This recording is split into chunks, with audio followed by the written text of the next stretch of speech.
కాబట్టి ఆయన డైరెక్ట్గా దిగి వచ్చి దత్తాత్రేయుడి రూపంలో మనకి కనిపించాడు. ఏదో ఒక రూపంలో మనకి కనిపించి మన యొక్క కష్టాలని కోరికలని తీర్చి మనకి ఏదైనా కష్టం ఉన్నప్పుడు ఏం చేస్తే మనకి ఫలితం వస్తుందో ఆ ఫలితాన్ని వారి రూపంలో మనకి ఉపదేశించడం జరుగుతూ ఉంటుంది. అంతేకాకుండా ఇంకా అత్యంత ముఖ్యమైనటువంటిది దత్తాత్రేయుడిని నిష్కల్మషంగా త్రికరణ శుద్ధిగా ఆరాధిస్తే ఆయన మొట్టమొదటిగా చేసేది ఏమిటంటే బ్రహ్మని ఆదేశిస్తాడు. ఆయన, ఓ బ్రహ్మ ఇలా రా, వీడి తలరాతను ఈ విధంగా రాసావు, ఇది చెరిపేసి నేను మళ్ళీ చెప్తున్నాను ఈ విధంగా రాయి అని చెప్పి మీరు ఏ విధంగా ఉంటే మీరు సుఖంగా సంతోషంగా జీవితాంతం ఉండి చివరన భగవంతుడిని చేరుకుంటారో ఆ విధంగా బ్రహ్మగారి చేత తిరిగి మన నుదిటి రాతని లిఖించగలిగినటువంటి ఒకే ఒక్క దేవతా స్వరూపము దత్తాత్రేయుడు మాత్రమే. కాబట్టి ఆయన్ని త్రికరణ శుద్ధిగా మనం ఆరాధిస్తే ఆయన ఎంతైనా మనకి ఇస్తాడు, ఎంతైనా చేస్తాడు. మనం పూజలోకి వెళ్దాం. మీరు మండపం అంటే మరి ఎందుకు ముంచేస్తాడు అంటే, ముంచడం అంటే అది ఒక మాయ. నిజంగా ముంచలేదండి, అక్కడ మునిగిపోయినట్టుగా మనకి కనిపించేలాగా ఆయన చేశాడు అంతే. తర్వాత మళ్ళీ పైకి తేలింది. మాయను ఎలా తీసేస్తే, ఇప్పుడు మనం ఇంట్లో ఉన్నామండి, కరెంటు వేసుకున్నాం, రాత్రి అన్ని లైట్లు వేసుకున్నాం, అన్నీ కనపడుతున్నాయి, కరెంటు పోయింది, చీకటి అయిపోయింది, ఏమీ కనపడట్లేదు అంటే ఇంట్లో ఏం లేవని అర్థం అండి. మనకి కరెంటు పోగానే అంతా చీకటి మయం అయిపోయి అంతవరకు మనకి కంటికి కనిపించేటువంటివి ఏవి కూడా మనకి కనపడవు అంటే అక్కడ మాయమైపోయా, అక్కడే ఉన్నాయి కదా, మరి ఎందుకు కనపడట్లేదు? చీకటి అనేటువంటి మాయ అక్కడ అలముకొని ఉంది కాబట్టి అవి మన కంటికి కనపడట్లేదు. అలాగే ఇక్కడ కూడా భగవంతుడు ఎవరో కూడా ఏ భగవంతుడో మనకి శాపాలు పెట్టడం అనేటువంటి జరగదు. అది ఏంటంటే ఆయన మాయ మన కంటికి ఒక మాయ లాంటి తెరని కప్పుతాడు, దాంతో మనకు కనిపించలేవు. వీర్యార్జునుడిగా చేయబడతాడు.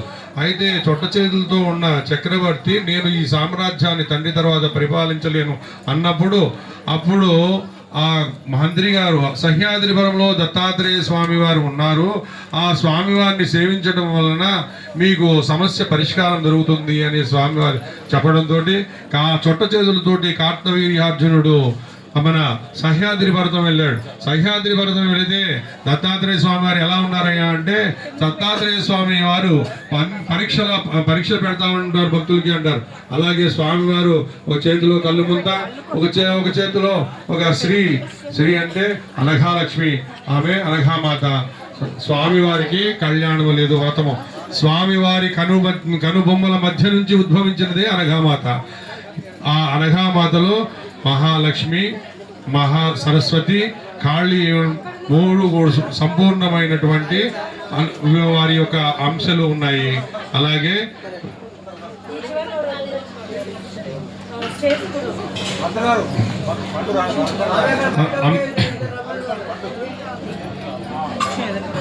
అంశాలు ఉంటాయి. కాబట్టి అనఘామాత, త్రిమాత, దత్తాత్రేయ స్వామి వారు విష్ణుమూర్తి, ఆయనలో శివుడు అలాగే బ్రహ్మ కూడా ఐక్యమై ఉంటారు. కాబట్టి త్రిమూర్తులు కలిసి దత్తాత్రేయ జన్మము అదొక ఉదంతము. అయితే ఈ కార్తవీర్యార్జునుడు సహ్యాద్రి పర్వతం వెళ్ళి ఆ దత్తాత్రేయ స్వామి వారి పరీక్షలని ఫేస్ చేసి అనుభవించి ఆ దత్తాత్రేయ స్వామి వారి సేవ చేయటం వల్ల ఆయన్ని ఒక తన్ను అంతాడు. తంతే రెండు చేతులు ఊడిపోతాయి. పిచ్చివాడా, నన్ను పట్టుకున్నావు, రెండు చేతులు కూడా ఊడిపోయినాయి, ఎలా బ్రతుకుతావు నువ్వు అంటే, అయినా పర్వాలేదు స్వామి, నేను నీ సేవ చేస్తాను అంటే అప్పుడు స్వామి సాక్షాత్కరించి ఈ అనఘా వ్రతాన్ని ఆయనకు తెలియజేశాడు. ఈ అనఘా వ్రతాన్ని తెలియజేయటం వలన ఈ అష్టసిద్ధులని దత్తాత్రేయ స్వామి వారు అనఘామాతకి కలిగినటువంటి అష్టసిద్ధులు పుత్రులుగా కలిగినటువంటి ఈ అష్టసిద్ధుల్ని ఆవాహన చేసి అమ్మవారిని అయ్యవారిని ఆవాహన చేసి ఏదైతే వ్రతం చేస్తారో స్వయంగా దత్తాత్రేయ స్వామి వారి అవతారం గురించి కార్తవీర్యార్జునుడికి చెప్పి చేయించినటువంటి అద్భుతమైనటువంటి రోజు ఈ రోజు. మనం ప్రతి నెల మనం ఆ బహుళ అష్టమి రోజు మన దేవాలయంలో అనఘా వ్రతాన్ని చేస్తూ ఉంటాము. కానీ ఈరోజు విశేషమైనటువంటిది దత్తాత్రేయ స్వామి స్వయంగా కార్తవీర్యార్జునుడి చేత చేయించినటువంటి పుణ్యదినము ఈ రోజున. కాబట్టి మనం అందరము కూడా కూడా ఈ వ్రతాన్ని శ్రద్ధతో ఆచరించడం వల్ల మనకి కావలసినటువంటి కోరికలు నెరవేర్చుకోవడానికి మనకు ఉన్నటువంటి ఇది బాధలు తొలగించుకోవడానికి ఉపయోగపడుతుంది. అదేవిధంగా శ్రద్ధాభక్తులతో ఈ కార్యక్రమాన్ని చేయాలి. అలాగే దత్తాత్రేయ స్వామి వారు వ్రతం చెప్పారు, నేను ఒకరోజు చేశాను అయిపోయింది. ఈ మధ్య కొత్త దేవాలయాలు వస్తున్నాయి. ఒక నిమిషం వెళితే నిమిషమాత, గంట వెళితే గంట మాత, 2 గంటలు వెళితే 2 గంటల మాత. అది ఏమీ తీరవు. అవన్నీ కూడా నిరంతరము ఎప్పుడైతే స్వామిని స్మరిస్తామో అప్పుడు మాత్రమే మనకు ఉన్నటువంటి పాపరాశి నశించి మనము పుణ్యగతిని పొందుతాము. అంతేగాని ఈ మధ్య చాలా దేవాలయాలు తెలిసినాయి. 1 నిమిషంలో వచ్చేస్తే 1 నిమిషం దేవత, 2 నిమిషాలు వెళ్తే 2 నిమిషాలు దేవత. అది ఎప్పుడు కూడా సాధ్యపడదు. అందుకనే మేము స్వామి ఒకరికి చెప్పి పంపారు. ఇక్కడ వచ్చి ఒక పెద్ద ఆయన వచ్చి 9 నెలలు చేసుకోమన్నాడు అనఘావ్రతాలు స్వామివారు, లేకపోతే 9 మాసాలు దత్తహోమం చేసుకోమన్నాడు అని చెప్పారు. అదేంటి ఆ 9 నెలలు, 1 నెల చేయడమే కష్టం, 9 నెలలు ఎలా చేస్తారని. అప్పుడు మరో రోజు ఇంకొక పెద్ద మనిషి వచ్చాడు. స్వామి ఇలా చెప్పారు ఏంటి అంటే, అప్పుడు ఆయన ఒక అవధూత రూపంలో వచ్చాను. ఏం చెప్పారంటే, అయ్యా నిరంతరము ఈ 9 నెలలు కూడా అమావాస్య వస్తుందనో బహుళాష్టమి వస్తుందనో నిరంతరము స్వామిని మనసులో స్మరించడం వల్ల, ఆ స్వామి స్మరణ వల్ల వాళ్ళకు ఉన్న ఇబ్బందులు తొలగించడానికి వీలవుతుంది. కానీ ఏది 1 నిమిషంలో అయిపోతుంది, ఒక వ్రతం చేస్తే అయిపోతుంది, ఒక ప్రదక్షిణ చేస్తే అయిపోతుంది అనేది పొరపాటు. ఏ దేవతామూర్తి అయినా సరే కూడా నిరంతరము స్వామిని సేవించడము, నిరంతరము ప్రార్థించడము, ధ్యానించడము చేయడం వలన మాత్రమే మనకు ఉన్నటువంటి ఇబ్బందులు తొలుగుతాయి. ఏదో ఒక రోజుకి వెళ్ళాము, గుడికి వెళ్ళాము, కొబ్బరికాయ కొట్టాము, అయ్యో వచ్చేసింది మనకు రాలేదు, అయ్యో ఆ దేవుడు వరం లేదు, ఇంకో దేవుడికి వెళ్దాం, ఇంకొక నిమిష దేవత, గంట దేవత దగ్గరికి వెళ్దాం, కొబ్బరికాయ కొడదాం. అవన్నీ కూడా సాధ్యపడవు. నిరంతరము ఎప్పుడైతే దత్తాత్రేయ స్వామిని స్మరించడం వలన మాత్రమే మనం అనుకున్నటువంటి జీవనం ఏర్పడుతుంది, సుఖమయమైన జీవనం ఏర్పడుతుంది. కాబట్టి ఈరోజు ఎంతో పుణ్యదినము. ఈ రోజు నుంచి కూడా మీరు నిరంతరము నామస్మరణ చేయండి. దత్తాత్రేయ స్వామి నామస్మరణ వల్ల మనకి జీవితంలో ఉత్తమ గతిని కలుగుతూ ఉంటుంది. ఈ దేవాలయంలో ఎంతో మందికి స్వామి తను స్వయముగా దర్శనమిచ్చినటువంటి దర్శన భాగ్యం కలిగించినటువంటి పుణ్యక్షేత్రం ఇది. ఇంత మూలకి ఇంత నిజంగా చెప్పాలంటే ఇక్కడ ఈ దేవాలయం నిర్మాణం చేసినప్పుడు దత్తాత్రేయుడి గురించి ఎవరికి తెలియదు. దత్తాత్రేయుడి గురించి తెలియకపోతే కింద బాబా మందిరంలోకి వచ్చి వెళ్ళిపోయేవాళ్ళు, కింద పైకి ఎవరు వచ్చేవాళ్ళు కాదు. కానీ రాను దత్తాత్రేయ ఎప్పుడైతే బాబాని శోధిస్తామో, బాబా చెప్పింది చేస్తామో, బాబా చెప్పింది మనం చేయం, బాబాని మాత్రం వ్యతిరేకిస్తాం. బాబా ఆయన చెప్పింది చేస్తే ఆయన ఏం చెప్పాడు అనేది అర్థమవుతుంది. 108 సార్లు గురుచరిత్ర పారాయణ చేయమని చెప్పాడు బాబా, కానీ మనం అది చేయం, బాబాని మాత్రం వ్యతిరేకిస్తాం. బాబా నేను నాకే పూజ చేయమని చెప్పలా, 108 సార్లు గురుచరిత్ర పారాయణ చేయండి, రామాయణం చదవండి, మహాభారతం చదవండి అని చెప్పాడు. కానీ మనం ఏం చేస్తాం, ఆయన వ్యతిరేకిస్తూ ఉంటాం. కాబట్టి అది ఆయన ఏం చెప్పాడో అది చేయడానికి ప్రయత్నిద్దాం. అలాగే ఈ కార్యక్రమాన్ని మీరు నిదానంగా ప్రశాంతంగా ఉండి చక్కగా ఈ కార్యక్రమాన్ని నిర్వహించుకొని పక్కవాడితో మాట్లాడకుండా ఏ భావంతో అయితే దేవాలయానికి వచ్చామో, ఏ భావంతో అయితే మనం ఈ వ్రతం చేస్తున్నామో, ఏ కోరికతో అయితే ఈ వ్రతం చేస్తున్నామో అదే భావంతో కార్యక్రమం అయిపోయేంత వరకు కూడా మీ దగ్గర ఏ వస్తువు లేకపోయినా పక్కవారిని ఎవరిని డిస్టర్బ్ చేయబాకండి. మీకు ఉన్నదాంతో చేయండి, దానివల్ల ఇబ్బంది ఏమీ కలగదు. చక్కగా స్వామివారి మీద ధ్యానంతో మీరు మళ్ళీ వెళ్ళేటప్పుడు అదే భావంతో ఇంటికి వెళ్ళండి. మీరు చక్కగా మీ కోరికలన్నీ నెరవేరుతాయి. మీరు చక్కగా అనగా వ్రతాన్ని నిర్వహించుకోండి. జై గురుదత్త. వైకుంఠానికి వెళ్ళడం.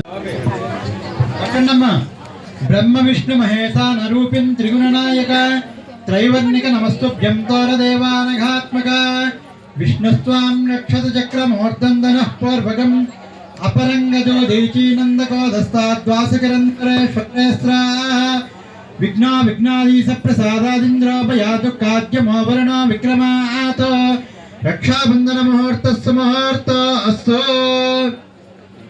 మగవారికి కట్టడం అయిందండి. బ్రహ్మ విష్ణు మహేశాన రూపిన్ త్రిగుణనాయక త్రైవర్ణిక నమస్తుభ్యం తోర దేవానఘాత్మక. అమ్మ ఇప్పుడు ఆడవారు కుడి చేతిలో అరటి పండు పట్టుకుని ఎడమ చెయ్య కుడి చేతి మీద వేయండి. పెళ్లి కాని వాళ్ళు ఉంటే కుడి చేతికే కట్టుకోవాలండి, పెళ్ళి అయిన వాళ్ళు ఎడమ చేతికండి. రెడీగా పెట్టుకోండి, మంత్రం చదువుతాను. ఏమన్నా లోపల వాళ్ళు రెడీగా ఉన్నారా? కట్టండి. ఓం బ్రహ్మ విష్ణు మహేశాన రూపిన్ త్రిగుణనాయక త్రైవర్ణిక నమస్తుభ్యం తోర దేవానఘాత్మక నవో నవో భవతి జాయమానోన్నాం కేతుర్షతా మేచ్చగ్రే భాగం దేవేభ్యో విదదాత్యాయన్ ప్రచంద్రమా స్థిరత దీర్ఘమాయుః రక్షాబంధన ముహూర్తస్సు ముహూర్తో అస్తు బ్రహ్మ విష్ణు మహేశాన రూపిన్ త్రిగుణనాయక త్రైవర్ణిక నమస్తుభ్యం తోర దేవానగాత్మక రక్షాబంధన ముహూర్తస్సు ముహూర్తో అస్తు. ఇంకా ఉంటే కనుక మీ పిల్లలకి ఇంటికి వెళ్ళిన తర్వాత కట్టుకోవచ్చు. మీరు జాగ్రత్తగా మీరు వెళ్ళేటప్పుడు జాగ్రత్తగా బ్యాగ్ లో పెట్టుకుని వెళ్ళండి.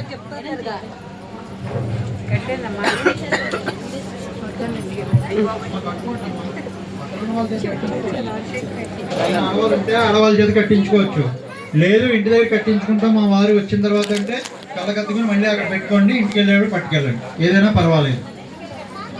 బ్రహ్మ విష్ణు మహేశాన రూపిన్ త్రిగుణనాయక త్రైవర్ణిక నమస్తుభ్యం తోర దేవా. దత్తస్వామి అనుగ్రహమునకు సాధ్యాసాధ్యములు లేవు.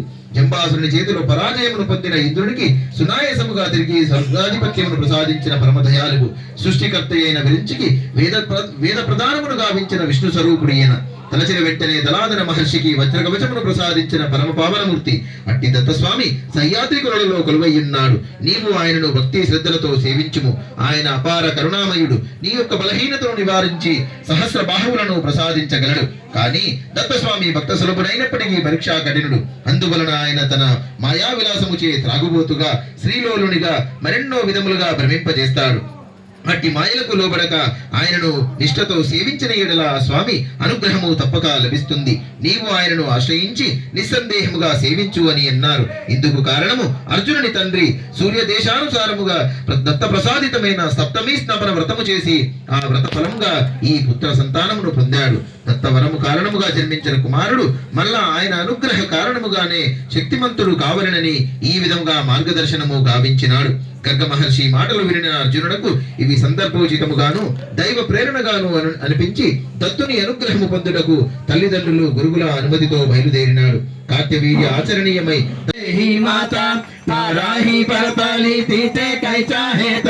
జన్మ మరణాచా పురగాసే అంతా జయ దేవ జయ దేవ జయ దేవ జయ దేవ జయ శ్రీ గురుదత్త హారతి గోపాలి తారలి భవ చింత జయ దేవ జయ దేవ దత్తాయే మునియావు పాఠ కాల सद्भावे साष्टांगे प्रणिपाता केला प्रसन्न होऊने आशीर्वादादि दिला जन्म मरणाचा फेरा चुकविला जय देव जय देव जय देव जय देव जय श्री गुरुदत्ता हारति गोपालिता हरली भव चिंता जय देव जय देव दत्ता दत्ताई से लागाले ध्यान हरपाले मन जाले उन्मान मी तूफानाची जाली भोलावाना एक जनार्दनी श्री दत्ता ध्याना जय देव जय देव जय देव जय देव जय श्री गुरुदत्ता हारति गोपालिता हरली भव चिंता